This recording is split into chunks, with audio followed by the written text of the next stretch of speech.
Hey guys, welcome back to the channel. I'm going to show you how to replace the side marker light on your 2022 Pacifica.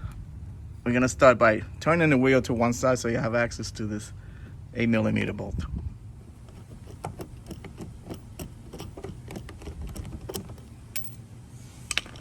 Okay, now you can peel this away and you get access to your light. Okay, if you want, you could take out this one on top too, but you don't have to. Just get in here, twist this counterclockwise and pull it out, and this is your bulb. Okay, you're gonna pull out the bulb. If for some reason it's stuck, just wiggle it. It comes right out, okay? That's your bulb.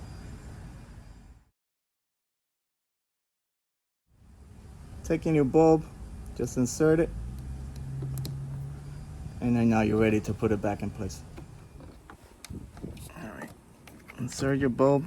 Once it's in and seated, turn it clockwise to lock in place, okay? Now you could take this liner here and put on your screws.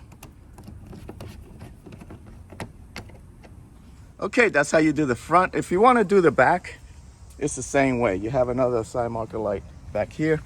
You take out the screw, pull out the light, replace the bulb, put it all back together, and you're all done. And that's it. So I hope this video helped you out. Like and subscribe. Talk to you guys later. Take care.